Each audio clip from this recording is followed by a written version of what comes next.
لیکن ہندوستان کو یہ بات یاد رکھنی چاہیے کہ بمبئی کے اندر وہ مسلمانوں کو وقتی طور پہ تو الجھا سکتی ہے, لیکن وہ اللہ اکبر کی جو آواز ہے اس کو کبھی بھی بند نہیں کر سکتے. آج وہاں کا جو مسلمان ہے وہ اپلیکیشنز کو سارا بنا رہا ہے, جو موبائل ایپس ہیں, اذان کی ایپس ہیں, ان کو ڈاؤن لوڈ کیا جا رہا ہے, ان کے اوپر اذان سنی جا رہی ہے, اور ان کے اوپر ان کے ذریعے جو ہے نا وہ نماز کے اوقات معلوم کر رہے ہیں, ان کے لیے وہ تیاریاں کر رہے ہیں کہ ہم باجماعت نماز کیسے ادا کریں. کبھی مسلمانوں کو اجتماع کرنے پہ پابندی لگا دی جاتی ہے, کبھی اسپیکر چلانے پہ پابندی لگا دی جاتی ہے, کبھی کھلی فضاؤں میں عید پڑھنے پہ پابندی لگا دی جاتی ہے.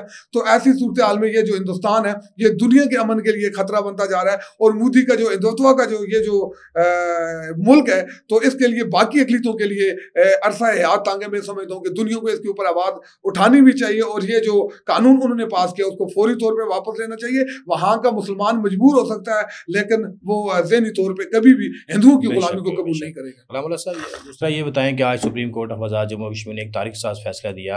ایک حاضر سروس جج جو آزاد کشمیر کی تاریخ میں پہلی دفعہ راجہ امتیاز احمد کو گرفتار کیا گیا. اس کے کیا پس پردہ کیا محرکات ہیں, یہ کیس کیا ہے, اس پہ ذرا ہمارے ناظرین کو. رضا صاحب, کیونکہ یہ عدلیہ سے متعلق ہے اور میں خود بھی کیونکہ قانون کا طالب علم ہوں ادنا سا, اس لیے تو ہم نے آپ سے یہ سوال کیا نا تاکہ ہمارے ناظرین کو پتہ چلے. عدلیہ پہ کوشش ہوتی ہے بات نہ کی جائے, لیکن آج میں سمجھتا ہوں کہ بات کرنے کی ضرورت ہے کہ آج آزاد کشمیر کی عدلیہ نے ایک انتہائی بہترین اور مثالی فیصلہ دیا ہے, اور ایسے فیصلے کی ضرورت تھی کیونکہ عوام کا جو اعتماد ہے عدلیہ کی بعض چیزوں کی وجہ سے شاید لوگوں میں عدلیہ کی اہمیت, ایسے ہی جو راجہ امتیاز صاحب جیسے لوگ ہیں ان کی وجہ سے عدلیہ پہ لوگوں کا اعتماد کم ہوا تھا.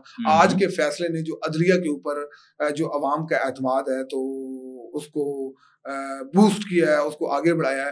تو میں سمجھتا ہوں کہ سپریم کورٹ کا یہ جو فل کورٹ بینچ تھا اس نے یہ فیصلہ دیا, اور یہ بنیادی طور پہ رضا صاحب یہ 9C کا ایک مقدمہ تھا کہ جس میں ایک راجہ دلاور خان صاحب ہیں, تو وہ اریسٹ ہوئے, ان کے پاس کوئی ہیروئن اور منشیات وغیرہ تھی. 9C کا مقدمہ تھا اس وقت. یہ انسداد جو منشیات ہیں اس کے جج بھی لگے ہوئے تھے, ان کے پاس اختیار بھی موجود تھا. تو ان کی بیل دائر کی گئی تو جو ریجیکٹ ہوئی, وہاں سے وہ بیل ہائی کورٹ میں آئی تو وہاں سے بھی ریجیکٹ ہوئی, پھر سپریم کورٹ میں آئی. تو سپریم کورٹ نے ایک ججمنٹ کے ساتھ ایک ڈائریکشن کے تحت جو ہے وہ لکھا کہ 6 ماہ کے اندر اندر جو ہے اس کیس کا جو مقدمہ ہے مقدمے کا فیصلہ کیا جائے, اور اگر اس میں کوئی نئی ڈیولپمنٹ آتی ہے, اتنی دیر میں اگر کوئی نئی ڈیولپمنٹ آتی ہے تو کوئی بھی ڈیسیژن لینے سے پہلے سپریم کورٹ کو آگاہ کیا جائے, سپریم کورٹ سے ڈائریکشن لی جائیں.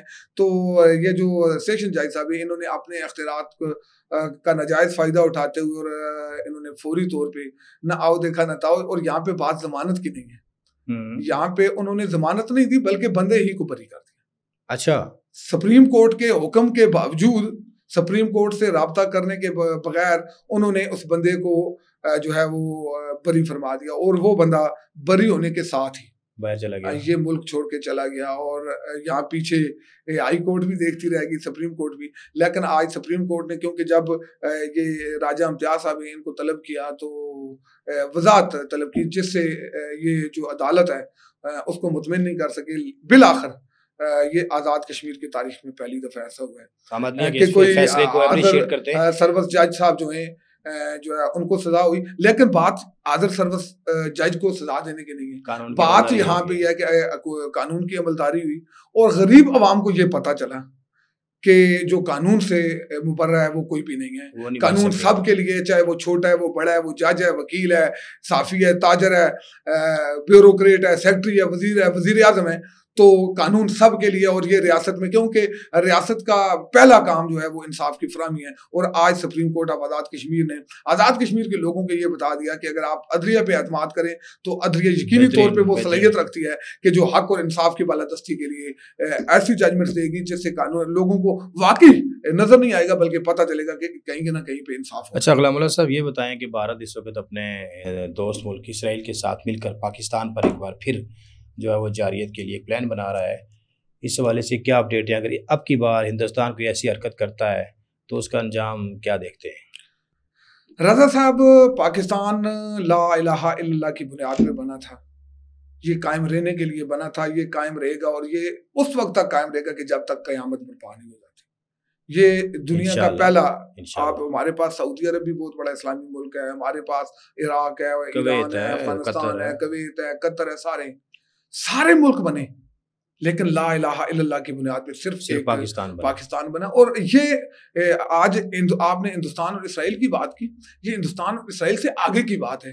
پوری یہ جو غیر مسلم کمیونٹی ہے، چاہے وہ یورپ ہے، اسرائیل ہے، امریکہ ہے، رشیا ہے، کوئی بھی دل سے پاکستان کو تسلیم نہیں کرتا. اور ان کی پچھلے جب سے پاکستان 1947 میں بنا ہے اس سے لے کے آج تک پاکستان کے خلاف، پاکستان کو نقصان پہنچانے کے لیے، پاکستان کو ختم کرنے کے لیے اس سے قبل بھی بہت ساری سازشیں ہوتی رہی ہیں. اور اگر آپ کو یاد ہو 80 کی دہائی میں ایک دفعہ پہلے بھی اسرائیل اور ہندوستان نے مل کے ایک مس ایڈونچر کرنے کی کوشش کی تھی، اور ان کا یہ منصوبہ تھا کہ ہم رات کی تاریکی میں پاکستان کے اوپر حملہ کریں گے، جب تک کہ پاکستانی جاگیں گے تو وہ اتنی دیر میں وہ حملہ کر کے پاکستان کے جو ایٹمی تنصیبات ہیں ان کو نقصان پہنچا کے نکل جائیں گے.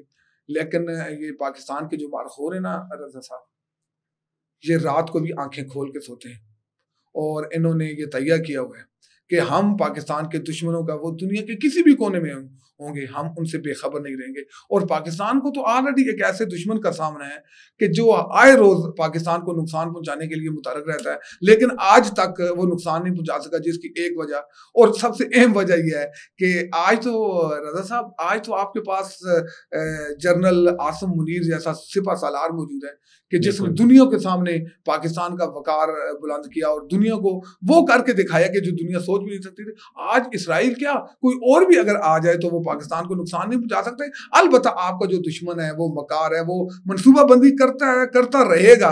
اس کا منصوبے پہلے بھی تھے، آج بھی ہیں اور آج کے بعد بھی رہیں گے، لیکن وہ پاکستان کو نقصان نہیں پہنچا سکیں گے. کیونکہ اب کی بار اگر پاکستان کے اوپر کوئی جنگ مسلط کرنے کی کوشش کی گئی تو پھر مجھے نہیں لگتا کہ یہ جو ممبئی ہے، یہ مدراس ہے، یہ دہلی ہے، یہ چٹا اور جگہیں جو ہندوستان کے اندر یہ محفوظ رہ سکے گی. پھر ہندوستان کو ٹکڑوں میں بٹنا ہوگا، پھر ایک ہندوستان نہیں ہوگا، پھر یہاں کے جو ریاستیں نا، ریاستوں سے زیادہ ہندوستان بٹیں گے اور بٹ کے رہے گا ہندوستان. اور انشاءاللہ پاکستان کے جو نقشہ ہے اس میں وسعت آئے گی. اور یہ منصوبہ بندی اس حوالے سے کچھ سیکیورٹی حوالے سے کچھ اطلاعات ضرور موجود ہیں کہ یہ مل کے کچھ ایڈونچر کرنے کی طرف جا رہے ہیں، لیکن میں ذاتی طور پہ یہ سمجھتا ہوں کہ یہ کر نہیں پائیں گے. علامہ صاحب یہ بتائیں کہ اس وقت آزاد کشمیر کے بہت سارے اضلاع ہیں، بالخصوص ایل او سی کے اوپر جو علاقے ہیں، جس میں حویلی ہے، چکوٹھی سیکٹر ہے، پانڈو سیکٹر ہے، لیپا ہے، بالخصوص چکوٹھی سیکٹر اور پانڈو سیکٹر اور حویلی، اس کے اندر اس وقت شدید ترین بجلی کا ایک شارٹ فال ہے. وہاں کے لوگ 3-4 دن اندھیرے میں رہتے ہیں. یہ کیا سمجھتے ہیں، یہ حکومتی فیلئر ہے یا محکمہ برقیات کی نااہلی ہے؟ رضا صاحب، یہ محکموں کا فیلئر نہیں ہے، یہ ریاست کا فیلئر ہے. اچھا. محرم الحرام کا مہینہ ہے، پورے ملک کے اندر اس وقت گرمی کی شدید لہر ہے. 10 منٹ آپ کی بجلی چلی جائے تو آپ کی زندگی کا سارا سکون برباد ہو جاتا ہے.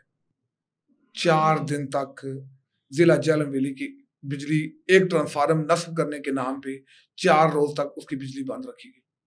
اور وہاں کے جو مقامی لوگ ہیں اس شدید گرمی میں پوری رات جا کے ان لوگوں نے زندگی گزاری ہے. اور آج آپ اٹھیاں کے اگر آپ مضافات کی طرف چلے جائیں، ہمارا یہ چکوٹھی کا ایریا ہے، ہمارا پانڈو ہے، کھلانا ہے، پال ہے، پال بیلا والا ایریا ہے، رحمت ہے، گندی گراں ہے، سفیدہ بالا سیٹو ہے.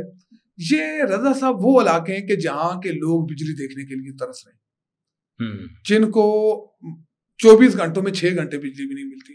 ان علاقوں میں ریکوری ریٹ 100% ہے. اور یہاں پہ اگر بجلی کی بلات کی بات ہے تو لوگوں کے میٹر دیکھنے کے بغیر لوگوں کو بلات جاری کیے جاتے ہیں. جس نے 50 یونٹ صرف کی ہوئی ہے اس کو 500 یونٹ کا بل بھرنا پڑتا ہے. لیکن یہ سارے بل بھرنے کے باوجود، 100% ریکوری دینے کے باوجود بھی یہاں بجلی نہ ہونے کے برابر ہے اور لوگ اس وقت اذیت کی زندگی گزار رہے ہیں. تو میں سمجھتا ہوں، کیونکہ ویسے بھی جو وزیر تعلیم میں اس وقت حکومت آزاد کشمیر میں ایک باثر شخصیت سمجھے جاتے ہیں، یہ ان کا حلقہ بھی ہے. اور یہ جن علاقوں کا میں نے نام لیا ہے، یہاں سے وزیر تعلیم جو ہیں وہ بڑی بھاری اکثریت سے جیتے ہوئے.